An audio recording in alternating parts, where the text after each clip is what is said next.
Acclamons très fort pour le Seigneur.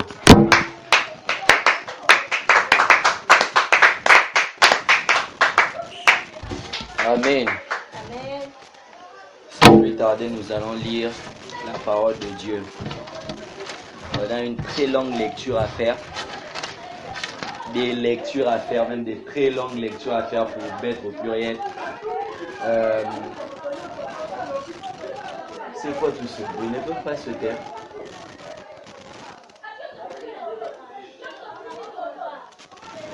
Nous sommes dans un roi.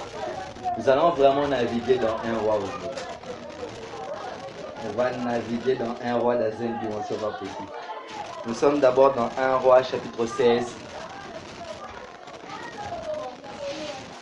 Un roi chapitre 16.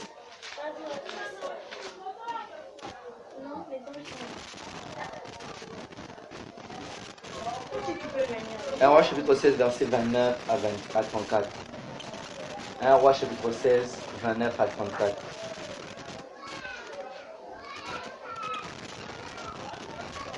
Un roi 16 29 à 34.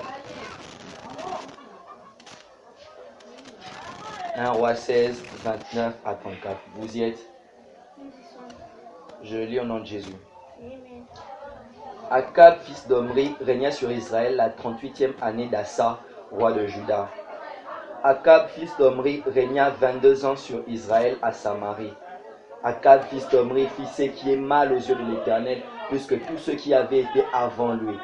Et comme si c'eût été pour lui peu de choses de se livrer au péché de Jéroboam, fils de Nébat, il prit pour femme Jézabel, fils d'Etbal, roi de Sidonia, et il alla servir Baal et se prosterner devant lui. Il éleva un autel à Baal dans la maison de Baal qu'il bâtit à Samarie, et il fit une idole d'Astarté. Akab fit plus encore que tous les rois d'Israël qui avaient été avant lui pour hériter l'Éternel, le Dieu d'Israël. De son temps, Hiel de Béthel bâtit Jéricho.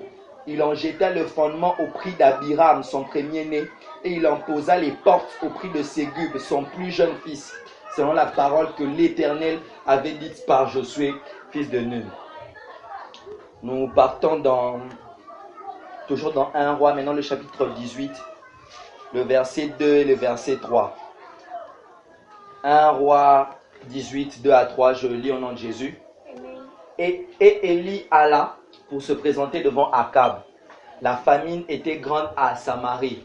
Et Akab fit appeler... non, nous ne prenons pas 2 à 3. Je pense que nous allons avancer jusqu'à 4. Akab et Élie alla pour se présenter devant Akab. La famine était grande à Samarie. Et Akab fit appeler Abdias, chef de sa maison. Or, Abdias craignait beaucoup l'Éternel. Et lorsque Jézabel extermina les prophètes de l'Éternel, Abdias prit 100 prophètes qu'il cacha 50 par 50 dans une caverne et il les avait nourris de pain et d'eau. Nous passons dans 1 roi toujours, mais le chapitre 19 maintenant, du 13e au 18e verset. 1 roi 19, 13 à 18. Quand Élie l'entendit, il s'enveloppa le visage de son manteau, il sortit et s'étint à l'entrée de la caverne. Et voici une voix lui fit entendre ces paroles. « Que fais-tu ici, Élie ?» Il répondit, « J'ai déployé mon zèle pour l'Éternel, le Dieu des armées, car les enfants d'Israël ont abandonné ton alliance. 1. Ils ont renversé tes autels. 2. Ils ont tué par l'épée tes prophètes. 3. Comprenez, je suis resté moi seul et ils cherchent à m'ôter la vie. L'Éternel lui dit, va, reprends ton chemin par le désert jusqu'à Damas et quand tu seras arrivé, tu oindras Hazaël pour roi de Syrie. Tu oindras aussi Jéhu pour fils de Nimshi, roi d'Israël, et tu oindras Élisée, fils de Shaphat, d'Abel Méhola, pour prophète à ta place. Et il arrivera que celui qui échappera à l'épée d'Azaël, Jéhu le fera mourir. Et celui qui échappera à l'épée de Jéhu, Élisée le fera mourir. mais je laisserai en Israël 7000 hommes, tous ceux qui n'ont point fléchi les genoux devant Baal et dont la bouche n'est là point baisée. Nous sommes maintenant dans Nombre 25, 1 à 3.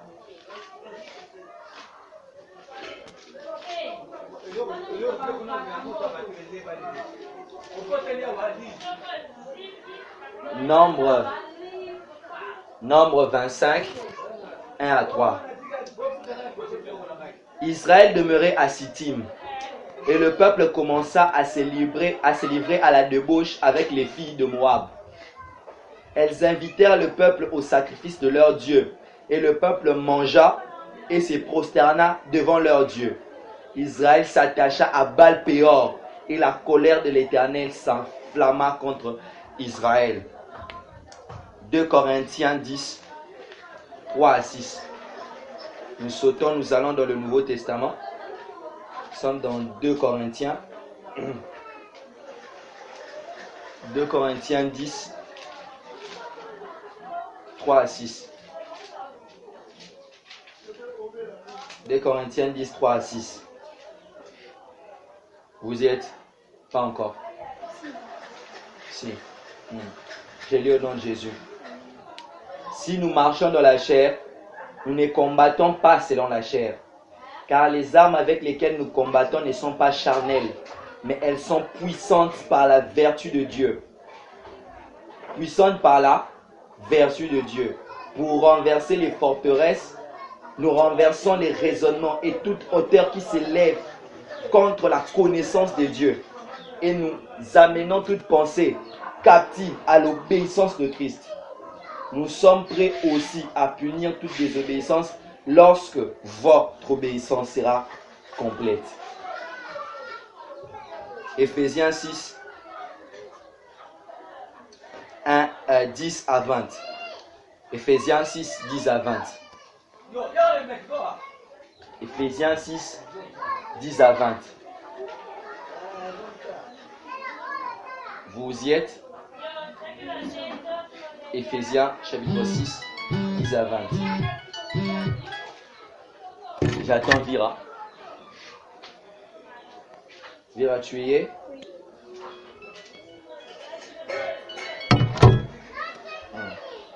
Au reste, fortifiez-vous dans le Seigneur et par sa force toute puissante. Revêtez-vous de toutes les armures de Dieu afin de pouvoir tenir ferme contre les ruses du diable. Car nous n'avons pas à lutter contre la chair et le sang, mais contre les dominations, contre les autorités, contre le prince de ce monde de ténèbres, contre les esprits méchants dans les lieux célestes. C'est pourquoi prenez toutes les armes de Dieu, afin de pouvoir résister dans le mauvais jour et de tenir ferme après avoir tout surmonté. Vous comprenez? Résister et tenir ferme même après la guerre. Tenez donc ferme et ayez à vos reins la vérité pour ceinture. Revêtez-vous de la cuirasse de la justice. Vous comprenez? Mettez pour chaussure à vos pieds le zèle que donne l'évangile de paix. Prenez par-dessus tout cela le bouclier de la foi avec lequel vous pourrez éteindre tous les traits enflammés du malin. Prenez aussi le casque du salut et l'épée de l'esprit qui est la parole de Dieu. Faites en tout temps par l'esprit toutes sortes de prières et de supplications.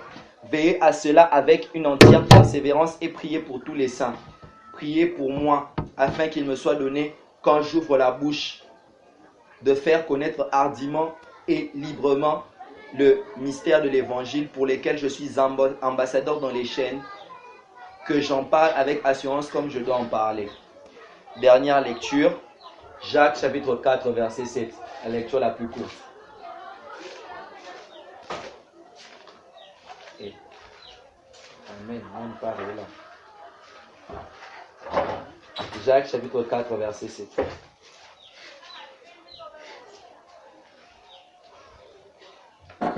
Juliette? Tu n'y es pas. Jacques chapitre 4 verset 7. Jacques chapitre 4 verset 7, je lis. Soumettez-vous donc à Dieu. Résistez au diable et il fuira loin de vous. Amen. Inclinons nos têtes. Inclinons nos têtes, fermons nos yeux. Seigneur, je te dis merci pour aujourd'hui. Je te dis merci pour ces derniers jours de nos assises. Merci pour ta présence. Merci pour la présence de tes anges. Merci pour tout. Merci car en ce lieu tu relis deux mondes, et le monde physique et le monde spirituel. Merci pour tout ce que tu fais pour nous. Merci pour tout ce que tu continueras de faire pour nos vies. On te sera entièrement reconnaissant. Merci Saint-Esprit pour ton soutien. Merci Saint-Esprit pour ton appui. Merci Saint-Esprit pour ta protection. Merci Saint-Esprit pour ta présence. Sans toi, nous ne sommes rien. Sans toi, nous ne pouvons rien. Sans toi, on n'est rien. Merci pour tout Père. Merci pour tout Fils. Merci pour tout Saint-Esprit. Au nom de Jésus-Christ. Amen. Amen. Est-ce qu'on peut acclamer pour Dieu?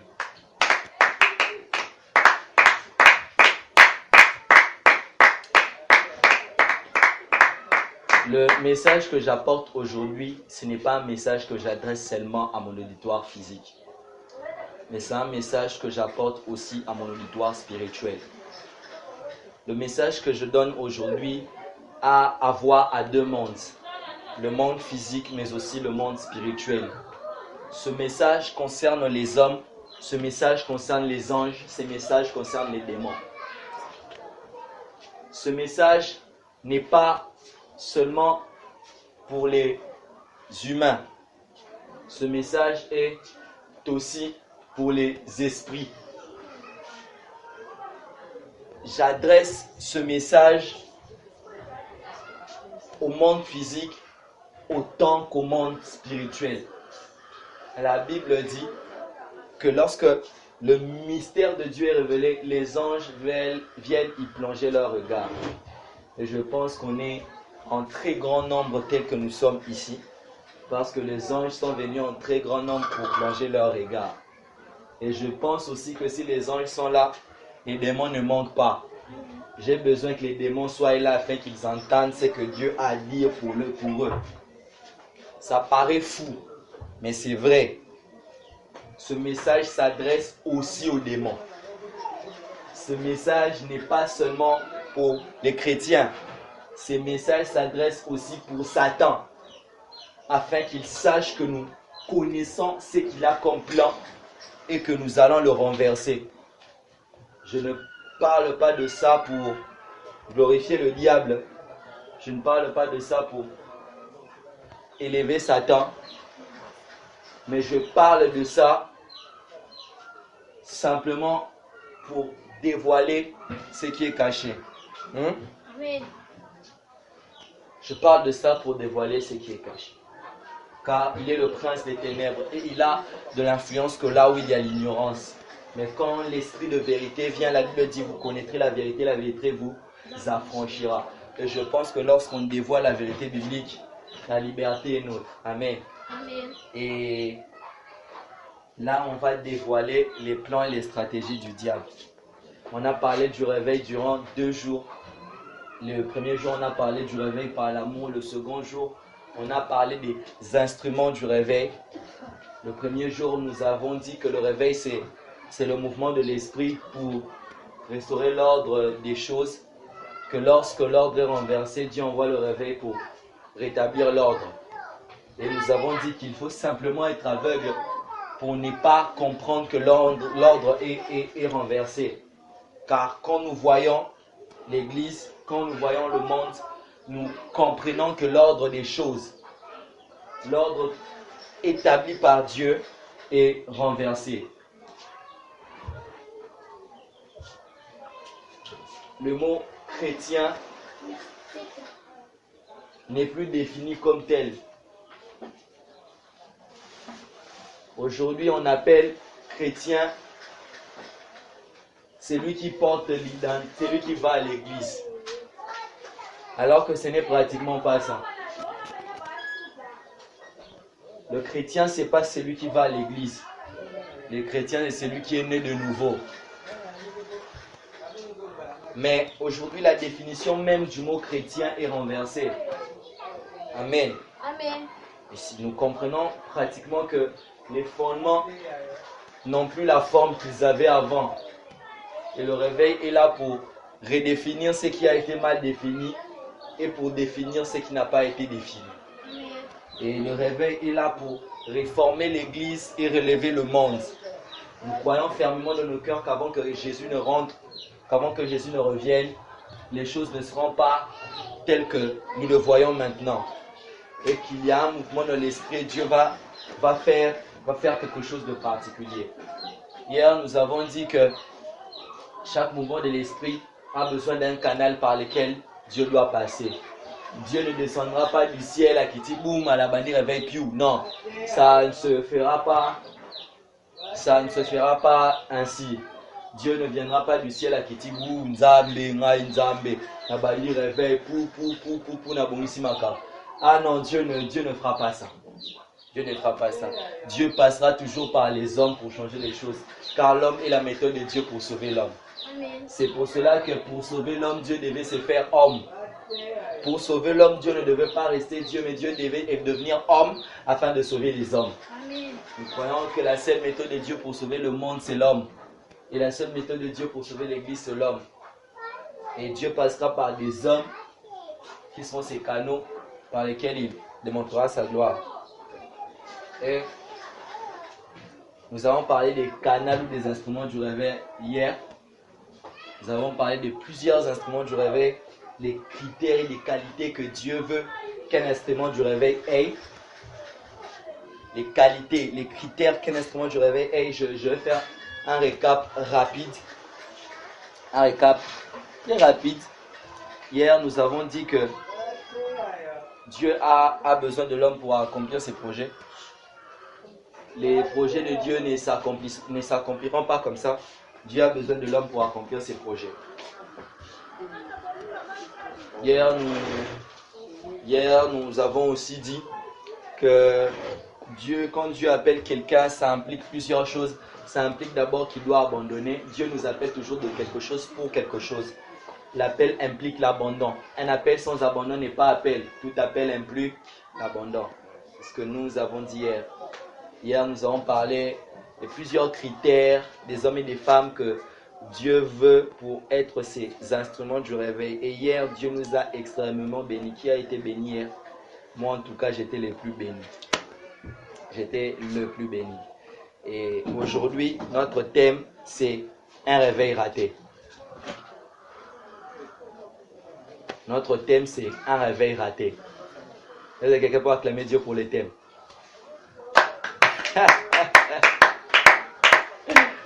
Le thème, c'est un réveil raté. Donc, dès que vous comprenez, le thème est une mauvaise nouvelle. Le thème déjà est une mauvaise nouvelle. Le thème, c'est un réveil qui a raté. Pourquoi ce thème? Je l'ai dit au début, ce thème ne s'adresse pas seulement au monde physique. Ce thème s'adresse aussi au monde spirituel. Élie, devant le peuple d'Israël, dit « Le Dieu devant qui je me tiens ». Qu'est-ce que Élie voulait dire? Que mis à part mon auditoire physique, j'ai conscience qu'il y a un auditoire spirituel dont Dieu fait partie. Et quand je m'adresse à vous, je n'ai pas seulement de compte à vous rendre, mais j'ai des comptes à rendre à mon auditoire spirituel dont Dieu est le chef. Et je pense que tel que l'on est ici, on n'a pas qu'un auditoire physique, mais on a un très grand auditoire spirituel rempli et plein. Nous avons notre Dieu là, nous avons les anges ici, nous avons Satan et nous avons les démons. Ces messages ne s'adressent pas seulement à Dieu, mais ces messages ne s'adressent pas seulement aux esprits, ces messages ne s'adressent pas seulement aux anges ou aux hommes. Ces messages s'adressent aussi à Satan et à ses démons. Dieu m'avait dit la nuit, je vais les attirer afin que tu les renverses. Et aujourd'hui, quand je me suis allongé ici, j'ai senti une présence satanique énorme et je me suis dit, waouh, merci Seigneur, j'ai besoin d'eux. Qu'ils soient là aujourd'hui afin qu'ils attendent Je ne parle pas du diable pour l'honorer, je ne parle pas du diable pour les glorifier, je parle du diable pour le dévoiler. Car le diable s'appelle prince de ténèbres. Or, le mot ténèbres veut dire aussi ignorance. Et le diable opère là où il y a l'ignorance. C'est pour cela que la Bible dit que lorsque vous connaîtrez la vérité vous affranchira. Car la connaissance apporte la liberté. Et on va dire au diable qu'on connaît tes plans et qu'on renverse tes plans. Alléluia. Et s'il change encore des plans, on va encore connaître ses autres plans et on va encore renverser ses plans. Nous parlons d'un réveil raté parce qu'on risque de crier réveil, réveil, réveil et le réveil ne se passe pas. Aujourd'hui, on va parler des choses qui risquent de faire rater le réveil. Nous avons lu le passage de 1 roi. Nous avons vraiment navigué dans 1 roi. Nous avons lu 1 roi 16, 29 à 34. Nous avons lu 1 roi 18, 2 à 4. Nous avons lu 1 roi 19, 13 à 18. Nous avons lu en soi l'histoire d'Élie. Tous les textes étaient dans l'histoire d'Élie. Mais dans cette histoire, nous nous rendons compte que dans l'histoire, il y a plus ou moins 3 personnes qui jouent le rôle principal. La première personne, c'est Élie. La deuxième personne, c'est Akab. Et la troisième personne, c'est Jézabel. Ce sont les 3 personnes majeures qui jouent un rôle majeur dans cette histoire. Mais quand nous lisons bien ce texte, nous nous rendons compte qu'ils n'étaient pas censés être les seuls principaux acteurs de cette histoire. Et qu'il y avait d'autres personnes qui devaient être actives, mais qui ne l'ont pas été. Quand nous lisons cette histoire, nous nous rendons compte qu'il y avait une autre catégorie de personnes, mais qui sont passées sous-entendues et inactives. Ce sont les prophètes. La Bible dit que au temps d'Élie, Élie n'était pas le seul prophète. Il y en avait plusieurs, vraiment plusieurs. Mais où sont passés ces prophètes? Pourquoi on n'a pas entendu parler d'eux? Pourquoi ces prophètes sont passés ainsi sans impact, sans rien faire dans l'histoire? Les prophètes. Et Élie, quand il se cache dans le caverne et que Dieu l'appelle, il sort. Dieu lui dit qu'il laissera 7000 personnes dont les pieds n'ont pas fléchi genoux, dont ils n'ont pas fléchi genoux devant Baal et qui n'ont point baisé la statue de Baal. Ça veut dire qu'ils ne l'ont point adoré. Donc, en d'autres termes, en Israël, il y avait des personnes qui n'adoraient pas Baal. Mais ces personnes, pourquoi ont-ils été si inactifs? De notre génération, nous entendons plusieurs personnes dire « Je suis la réserve de l'Éternel, je suis la réserve de l'Éternel. Donc Dieu m'a gardé afin que je ne fléchisse pas mes genoux au Dieu de cette génération et que je le serve. » Mais ces personnes sont où? Ils le crient, mais ils font quoi? Les 7000, on a entendu parler d'eux que par la bouche de Dieu, mais on n'a pas vu leurs œuvres. Les prophètes, on a entendu parler d'eux, mais on n'a pas vu leurs actes. Et nous entendons parler des réserves de l'Éternel, mais nous ne voyons pas leurs œuvres. Et le réveil, et notre époque est semblable à l'époque d'Élie. On risque de crier réveil, réveil, réveil et de passer complètement à côté. De passer complètement à côté. Où sont passés les 7000? Ces 7000-là, ils sont passés où? Peut-être que parmi eux, il y avait des prophètes qui étaient meilleurs qu'Élie, qui avaient des plus grandes révélations qu'Élie. Mais ils sont passés où? Où sont-ils passés? La Bible révèle que Jézabel tuait les prophètes. Premièrement, c'est la première des choses. Quand le Seigneur veut exécuter un mouvement, le diable a tendance à chercher à détruire les canaux par lesquels le mouvement va passer. Et si on n'a pas conscience du diable, sache que le diable a conscience de toi. Si tu n'as pas conscience de la présence du diable, sache que le diable a conscience de ta présence. Et le diable nous jette dans un piège double. Il y a de ceux-là qui ne le voient pas, qui pour eux, Satan zakaté. Et il y a de ceux-là qui voient Satan partout. Même là où il n'est pas. Et toutes ces deux catégories de personnes sont dans le faux. Parce qu'il faut voir le diable là où il se trouve. Il ne faut pas le voir partout. Mais il ne faut pas non plus faire comme s'il n'existait pas. Jézabel est bel et bien présente. Et Jézabel tue les prophètes. Jézabel massacre les prophètes. Plusieurs sont passés inaperçus parce qu'ils sont morts. La mort physique et la mort spirituelle. Je parle de ces deux morts. Pourquoi est-ce que nous pouvons passer à côté du réveil? Parce que plusieurs peuvent être utilisés par Dieu et après tomber dans l'apostasie. Plusieurs peuvent se lever un jour, mais être séduits par Jézabel et tomber. Combien des héros sont tombés? Moi, je suis un super déçu. Pourquoi? Sur les 100% des blessures intérieures que j'ai dans mon cœur, 50% a été causé par les héros que j'ai vus tomber. Des personnes que tu admires, des personnes qui étaient proches de toi. Pou, Bakoué. Bakoué. Et on risque de passer à côté du réveil parce qu'on n'a pas conscience qu'il y a l'apostasie à côté. Parce que celui qui a conscience du danger ne s'approchera pas du danger. Plusieurs se sont approchés près de la frontière parce qu'ils se croyaient super puissants, parce qu'ils se surestimaient et parce qu'ils ignoraient les diables. Et ils ont tellement eu confiance en eux et ils ont eu peu de confiance en Dieu. Et ils sont où maintenant? Ils sont où? Ils sont où? C'est pour ça que moi j'adresse un message à Satan. Je sais que tu es là. On sait que tu es là. On sait que tu es là, toi et tes démons. Et on sait que tu veux notre tête. Car le diable cherche toujours des Élis pour tuer leur tête. Pour les détruire et les anéantir. Deuxièmement, on nous parle d'Abias qui est caché dans des cavernes. Si Jézabel ne te tue pas, Jézabel te gardera dans un contexte où tu seras inoffensif. Ils étaient dans des cavernes, mais est-ce que Dieu les voulait dans les cavernes?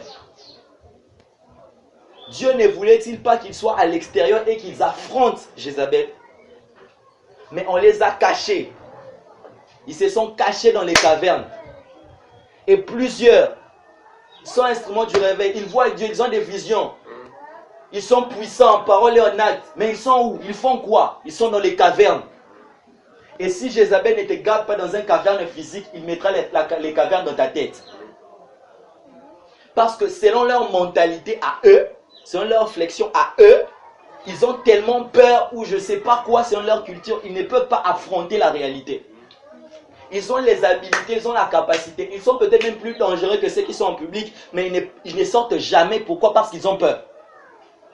Jézabel a mis la caverne dans leur tête.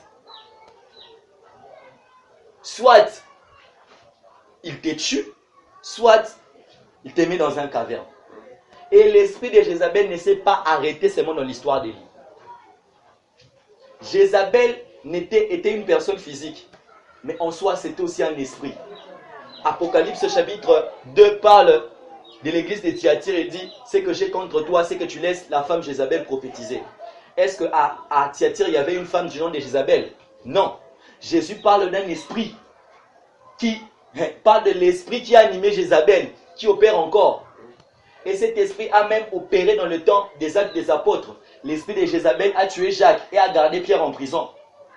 Parce qu'il tue les uns, il garde les autres dans les cavernes. Jézabel qui tue les prophètes. J'aimerais être franc avec vous. Canaux du réveil. Les diables veulent votre mort. Ou soit il veut que vous soyez inoffensif. Mais qu'il soit 1000 fois Satan, on va toujours faire du mal à son royaume. Amen. Qu'il soit 1000 fois Satan, on va le renverser. Car le réveil est un projet du Saint-Esprit. Et les projets du Saint-Esprit s'accompliront toujours. Amen. Alors, qu'est-ce qui peut faire rater un réveil? La première chose qui peut faire rater un réveil, c'est une vie de péché.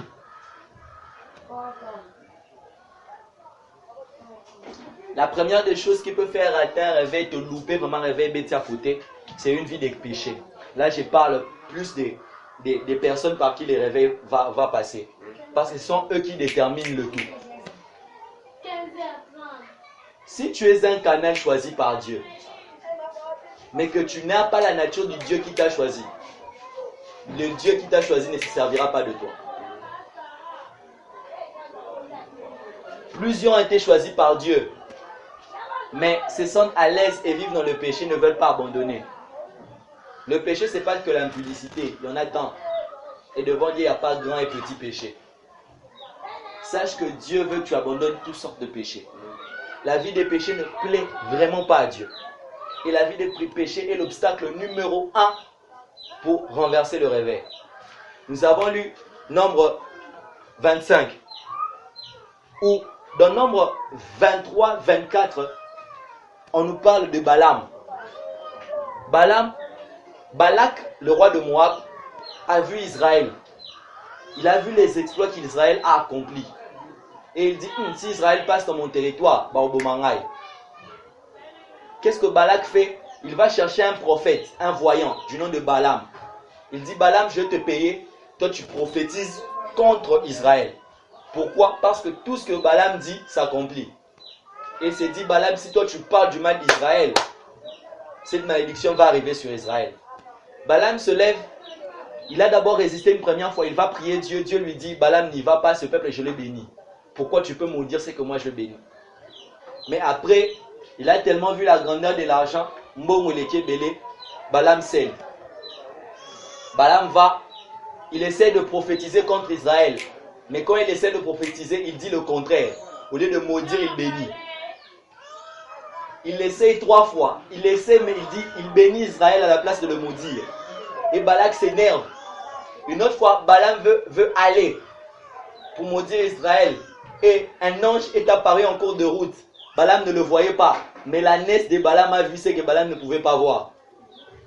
Un prophète qui est hors de la volonté de Dieu est plus aveugle qu'un animal.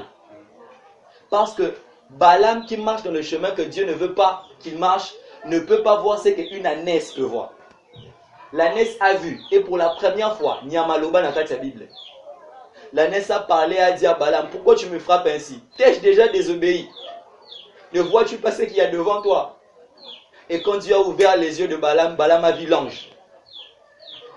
Et malgré ça, Balaam ne s'était pas arrêté. Balaam a quand même essayé de prophétiser à cause de l'argent. Et quand il a vu que ces stratégies de prophétie ne marchent pas, ils sont passés dans un second plan. Si l'attaque du combat spirituel ne marche pas, le diable se cherchera dans le péché. Balaam s'est rendu compte qu'en essayant de prophétiser dans la dimension spirituelle, il échouait toujours. Et maintenant, lui et Balak se sont associés pour envoyer les femmes. Ils ont envoyé les filles de Moab en Israël. Les fils d'Israël se sont mariés avec les filles de Moab. Ils ont fait du n'importe quoi. Et les filles de Moab les ont poussés à adorer un dieu de Moab, du nom de Baal-Péor. Et quand ils ont adoré ce dieu, Dieu s'est énervé contre Israël et a frappé Israël. Et l'une des choses qui va empêcher à Dieu de faire passer le réveil dans cet âge, c'est lorsque les canaux eux-mêmes ne veulent pas abandonner le péché. C'est lorsqu'ils ne veulent pas abandonner le péché. Certes, nous péchons tous, nous ne devons pas vivre dans le péché. Nous péchons tous, nous ne devons pas vivre dans le péché. Le péché n'est pas un mode de vie du chrétien. Ça ne l'est pas.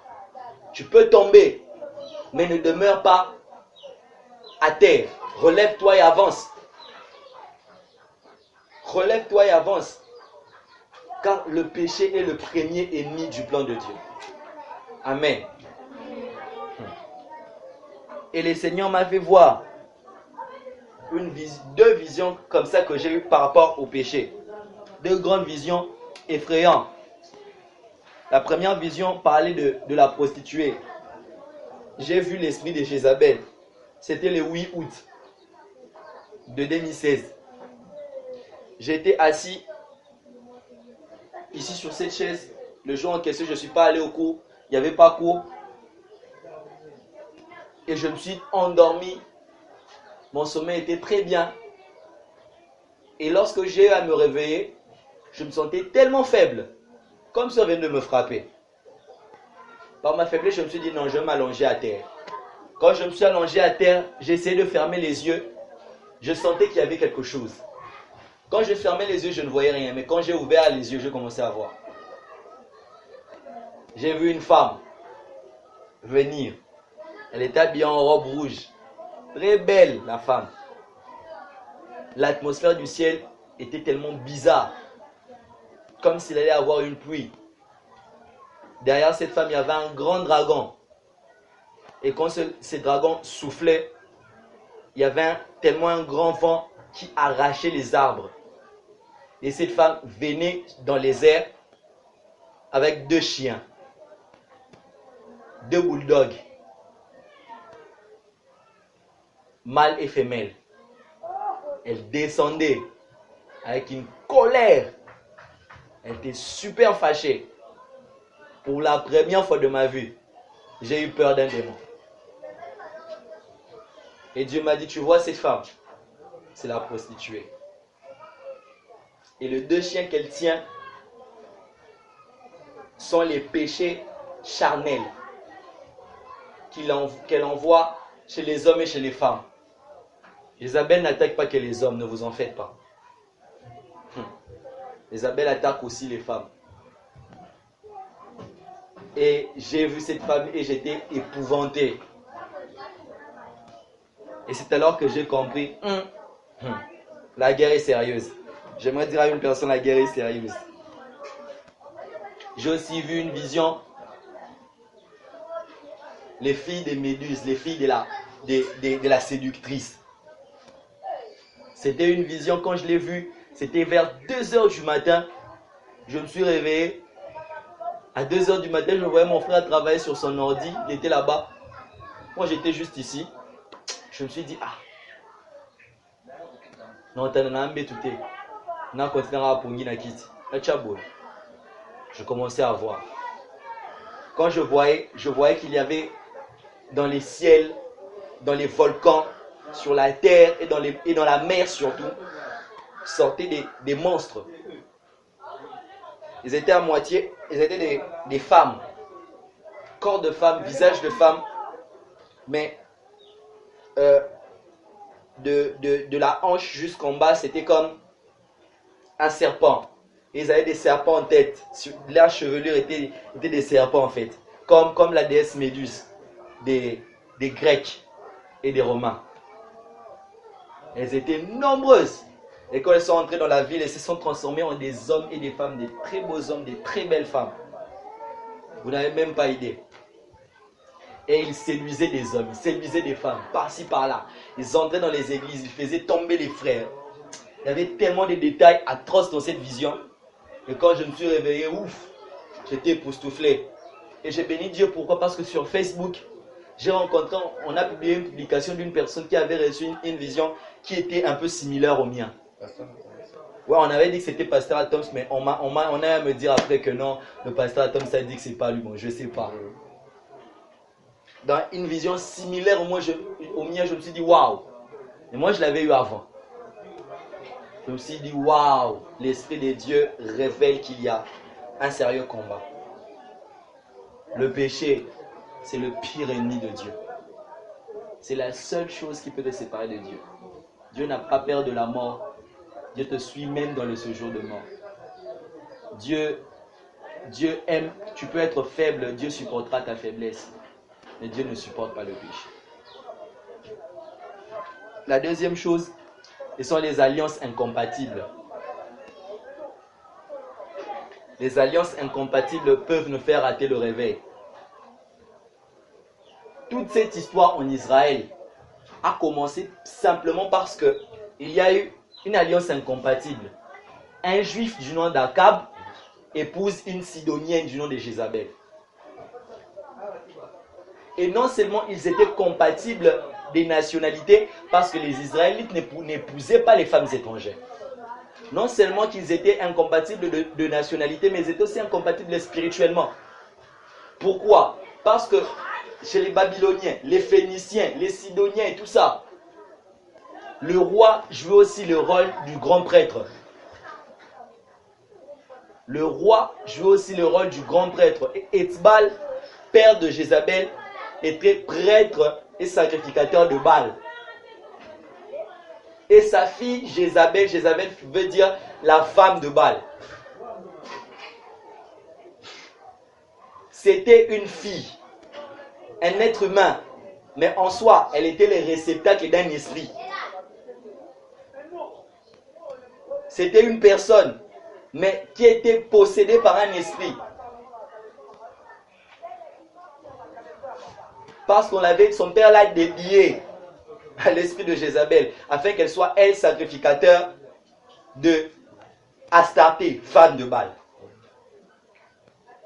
Et quand Akab épouse une personne des races incompatibles physiquement et spirituellement, ça crée une cacophonie dans le monde spirituel et en Israël. Et l'idolâtrie est entrée. Les relations, les alliances incompatibles. Israël, vous êtes des juifs, mais vous vous prostituez avec les filles des Moab. Ce sont les alliances incompatibles qui ont fait tomber Salomon. Salomon aurait dû être comme son père David et affronter les nations. Mais Salomon, lui, cherchait à épouser toutes les filles des nations, de ses ennemis. Et en épousant ses reines, ses princesses et tout, Salomon est tombé dans l'idolâtrie. Salomon a épousé une princesse de l'Égypte, la sœur du pharaon. Et lorsque Salomon a épousé la sœur du pharaon, Salomon a construit un temple qui, les détails, je vous épargne. De peur d'ébranler votre foi. Car les temples de la forêt du Liban étaient un temple qui ne rendait pas gloire à Dieu, si je peux seulement le dire ainsi. Et Salomon, à la fin de son règne, est tombé dans l'idolâtrie. On ne sait pas s'il s'est repenti à la fin ou non. Moi, j'ai la Bible, je n'ai pas encore trouvé. Je pense que je dois les relire encore. Simplement pourquoi des alliances incompatibles. Et le réveil risque d'échouer si les canaux par lesquels le réveil passe ont pour amis, ont pour compagnons, ont pour entourage, ont pour équipe des personnes incompatibles. Paul est sage, il dit que Paul est sage, il dit: je ne vous dis pas de ne pas fréquenter les païens, sinon je vous dirai de ne pas vivre sur la terre. Mais ce que je vous interdis, c'est d'être avec un homme se prétendant être frère, mais qui ne l'est pas. Cette personne, ne mangez même pas avec lui. Pourquoi? Un païen sincère vaut mieux qu'un chrétien hypocrite. Un païen sincère, tu t'attendras, tu auras des limites face à lui. Mais quelqu'un qui a l'apparence de la piété, mais qui au fond, les alliances incompatibles. Il y a des personnes qui marchent avec certaines personnes. Lorsque tu marches avec lui, tu sens que tu n'es plus toi. Que tu es obligé d'adapter une nature qui n'est pas tienne. Lâche ces alliances. Tu marches avec certains amis, certains frères, certaines sœurs, soi-disant. Tu sens qu'à chaque fois que tu es avec lui, tu te pousse dans le péché. Lâche cette alliance. On doit couper les alliances incompatibles. Et surtout nous les garçons, les femmes que nous allons épouser, faisons attention. Faisons très attention. Car l'une des plans où Jézabel prend les hommes de Dieu, c'est par rapport à leurs femmes. Un grand homme de Dieu pour sa femme, parce que Dieu a interdit le divorce au Routi Kalanae. Et le ministère est chaos. Et plusieurs hommes de Dieu sont initiés à l'occultisme, mais non pas eux. Mais leurs femmes sont des Jézabel, filles d'Étzbal. Il y a même un homme de Dieu que j'aimais tant, qui a épousé une femme dont son père a une église à Canada et son père est connu être occultiste. Et quand il a épousé cette femme, quelques temps après, on a su qu'il est maintenant occultiste. Je vais t'illustrer quelque chose. Si je monte sur cette table et que Vira est en bas, si j'essaye de tirer Vira, j'aurai du mal. Mais pour que Vira me tire et que je descende, ça sera facile. Qu'est-ce que je veux dire par là? Celui qui est dans le péché a facilité de t'attirer par rapport à toi qui est dans la sainteté, de les tirer. Vous comprenez? C'est pour cela que approchez les pécheurs pour les convertir. Mais n'ayez pas des amis pécheurs. Parce que plus tu fréquentes un ami pécheur, il t'attirera dans son péché. Ce n'est pas l'orange propre qui transforme les oranges pourries. Mais ce sont les oranges pourries qui transforment les oranges mûres. Alors faisons attention aux alliances incompatibles. Et Dieu m'a dit que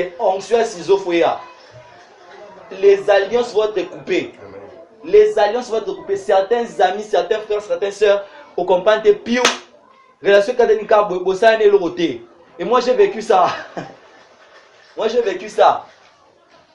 Une personne, un ami à toi, que vous avez passé beaucoup de temps ensemble. J'étais même ensemble, on marchait ensemble l'année passée. Et du coup, cette année, comment, je n'ai pas compris. Relation Sili. Et Dieu me dit, Ciseaux. Nakatiamo. Et certaines personnes n'évolueront pas s'ils n'acceptent pas d'abandonner d'autres personnes. Abraham, tant que tu ne laisses pas l'autre partir, Dieu ne te parlera pas.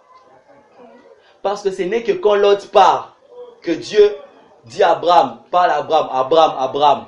Maintenant, il change de nom à Abraham. Abraham, ça devient Abraham. Ce n'est qu'au moment où l'autre parle, pas. Parce que tant que l'autre reste là, l'autre crée une cacophonie dans l'atmosphère spirituelle.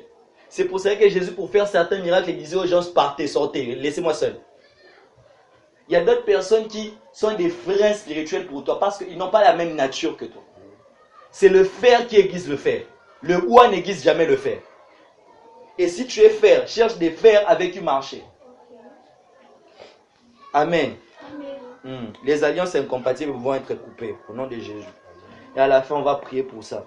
Tous les amis, tous les futurs femmes, ma plan sur Satan, on va renverser ça. Au nom de Jésus. Et une autre chose qui tue, qui peut tuer le réveil, c'est la division dans les équipes. La division dans les équipes. La division va détruire. Et Dieu m'avait dit même que plusieurs équipes de réveil vont échouer juste parce qu'ils seront divisés. Non, que cela ne soit pas le cas pour nous. Que nous soyons unis jusqu'à la fin. La division, c'est une chose que Dieu n'aime pas. Quand Dieu forme une équipe, c'est vous êtes un corps.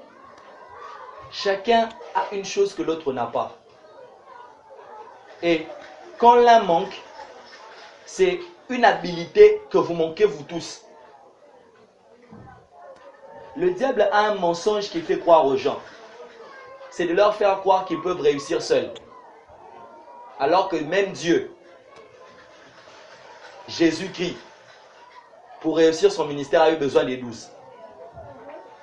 Dieu n'a pas travaillé seul. Mais il y a des personnes qui croient qu'ils réussiront seuls. Quand Dieu te donne une équipe, marche avec cette équipe. Et ne vous divisez pas. Le diable va chercher à diviser les équipes à un point pas possible. Vous étiez unis, dit qu'à moi, mon keka, pio. Oh, fâché, bien. La division. Et là où vous partirez chacun, peut-être que vous réussirez, mais la réussite individuelle ne sera jamais comparable à la réussite de l'union. Parce que l'union fait la force. Ce n'est que lorsque vous êtes unis que vous dégagez quelque chose que le diable ne supportera pas. Et l'église de Congo, on ne réussit pas. Pourquoi? Parce qu'on est désunis. Un jour, mon père spirituel me donnait une parabole. Il dit l'église du Congo est comme un asile de fous. Il y a les fous à l'intérieur, des milliers de fous. Et on leur met un seul gardien qui les surveille tous. Un jour, on a demandé à ces gardiens, mais ils sont nombreux. Tu n'as même pas peur un jour qu'ils se rassemblent et qu'ils te frappent, qu'ils te volent la clé, qu'ils sortent. Il répondit à la personne, ce sont des fous. Ils ne peuvent jamais se rassembler, s'entendre et venir me chercher, me frapper. Leur problème, c'est de se battre entre eux. C'est pour ça que je n'ai peur de rien. Et l'église du Congo est pareil. on est comme cet asile de fous. Les seuls surveillants qui bloquent l'église de Congo, c'est Satan. On a un seul ennemi, c'est Satan. Mais au lieu de se rassembler, de s'entendre pour chercher un moyen pour le vaincre lui, on est en train de se battre entre nous. Et Satan est à l'aise. Et s'est dit, on est fou.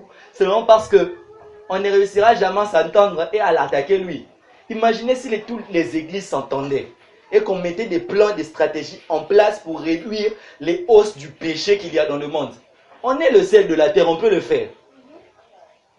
Si on décidait, l'église de Congo, sur 100% des chaînes qui passent à la télé, 80% des chaînes sont chrétiennes et qui ne diffusent que des choses chrétiennes, ne voyez-vous pas qu'on a déjà une baisse énorme de péchés, car plusieurs péchés viennent au travers de la télé, des médias.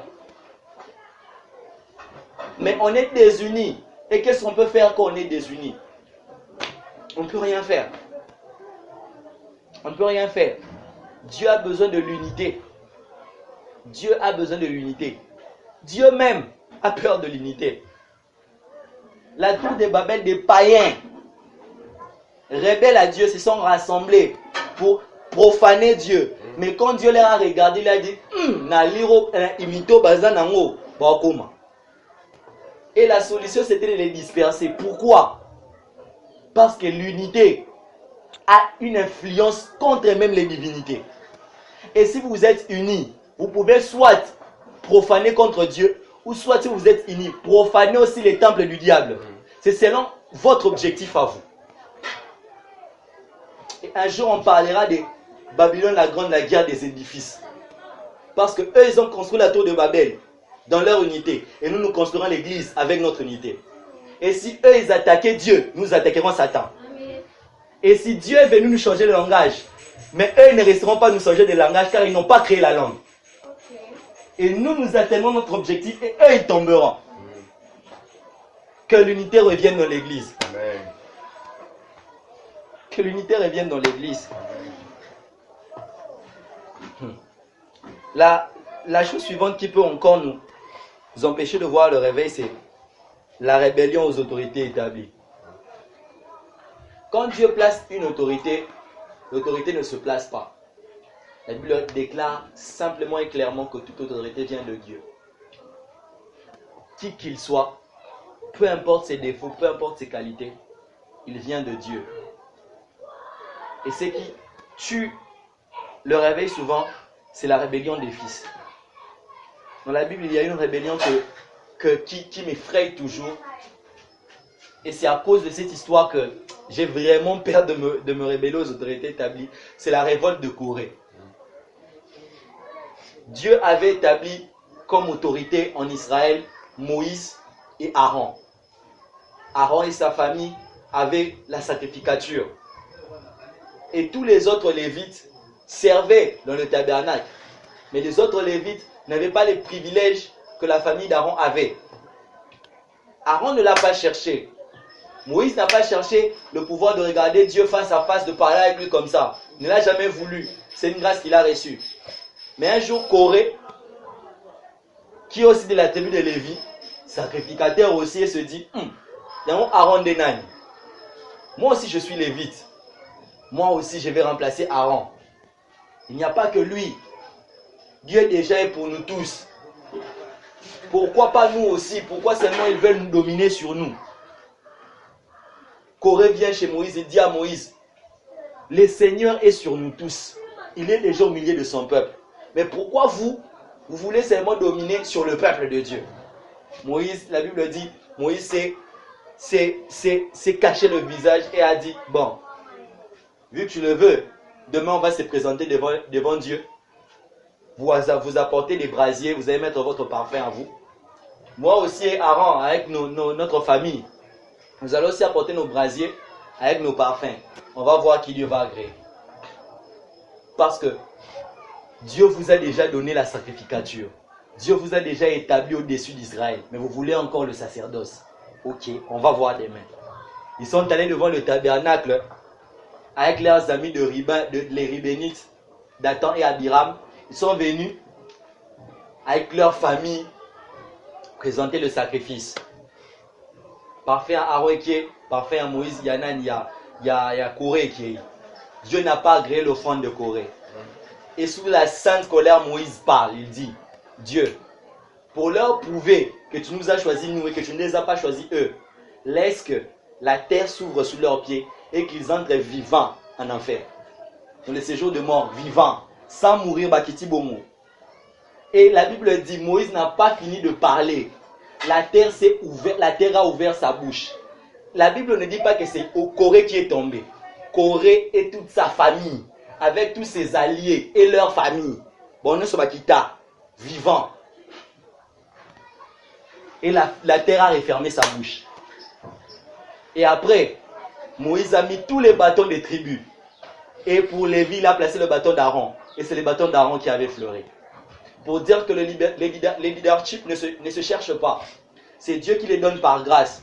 Et quand Dieu les donne par grâce, soumets-toi à celui que Dieu a établi au-dessus de toi. Ce qui tue plusieurs instruments du réveil, c'est que lorsqu'ils ont déjà l'onction, ils ont déjà l'impactation, ils ont déjà un certain niveau, ils se rebellent à leur père, ils se rebellent à ceux qui sont avant eux. J'ai lu un livre. Le titre du livre était Ecclesia Semper Reformanda. Ce type parlait de quoi dans son livre? Il disait, l'une des choses qui a détruit le réveil, c'est que chaque réveil qui vient détruit l'œuvre qui est passée avant. Il a soit tendance à qualifier ce qui s'est passé avant comme de faux et que lui il possède le vrai. Il a tendance de renverser ce que les pères ont bâti pour bâtir le sien.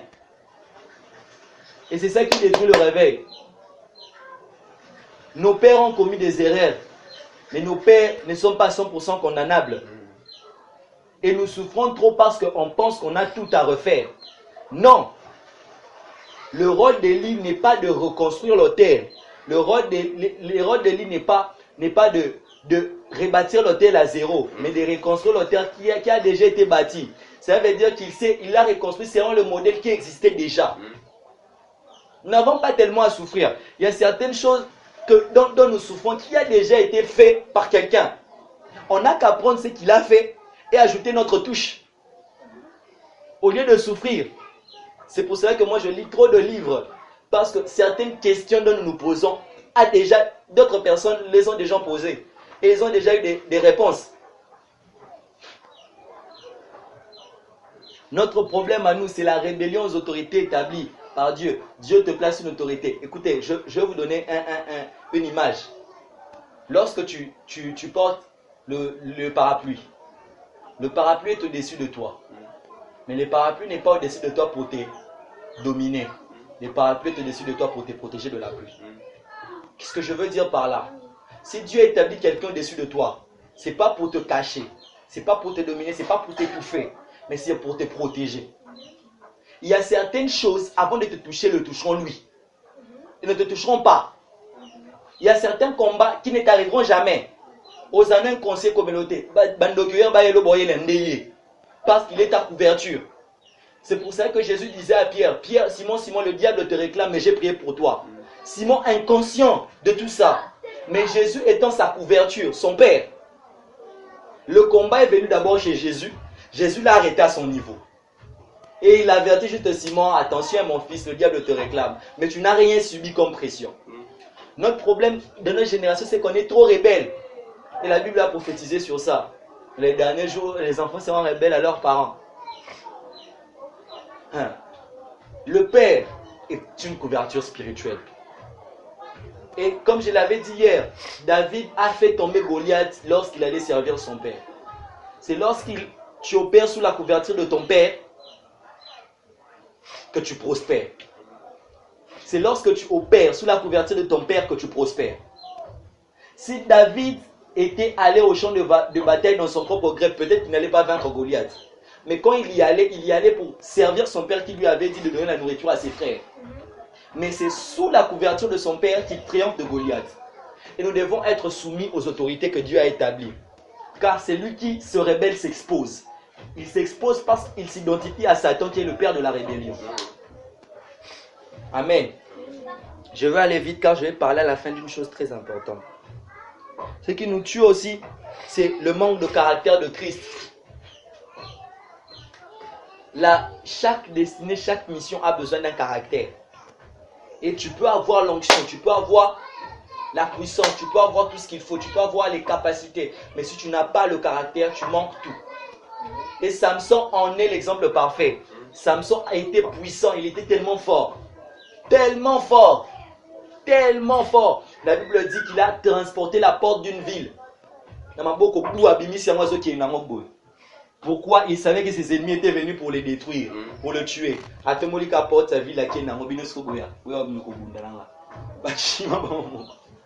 Il a tué toute une armée avec la mâchoire d'une âne. Quelle force! Et cela ne voulait pas dire que Samson était costaud, comme nous le pensons. Peut-être que Samson était mince. Car la Bible dit que la force de Samson était dans l'esprit de l'Éternel qui était sur lui. Peut-être que quand Samson était mince et qu'on le voyait comme ça, on peut le prendre et le frapper. Mais quand l'esprit s'est reposé sur lui, il était une autre personne. Il avait l'onction, il avait la puissance. Mais Samson manquait une chose, le caractère. Car il était attiré par les femmes incompatibles. Samson a épousé 2 femmes dans sa vie et tous ces 2 femmes étaient philistins. Alors que lui, Israélite, ne peut pas épouser les Philistins.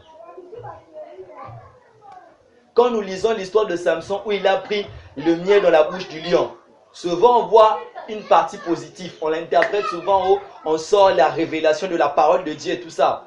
Diverses manières d'interpréter. Du doux est sorti, du dur est sorti le doux. Mais moi je ne pense pas que c'est une chose que Dieu a aimée. Pourquoi? Samson était naziréen. Les naziréens, ce sont les gens qui ont signé, se sont consacrés à Dieu depuis leur enfance. Et les naziréens n'ont pas le droit en Israël de toucher à un mort. Et Samson, en prenant le miel dans la bouche du lion, a touché au lion qui était mort. Et il a déjà enfreint une règle. Samson enfreint beaucoup de règles. Il n'était pas discipliné. Et à cause du caractère, Samson est tombé. Car quand Samson, on lui coupait les cheveux, il ne s'en rendait même pas compte. Il était endormi comme un bébé dans les pieds de Delilah. À un point que la Bible dit, quand Samson s'est réveillé et que Delilah lui a dit, les Philistins sont sur toi. Samson pensait se débarrasser d'eux comme il le fait autrefois. Ça veut dire qu'il ne savait même pas que Dieu lui avait abandonné. Il connaissait sa puissance, mais il ne connaissait pas le Dieu de sa puissance.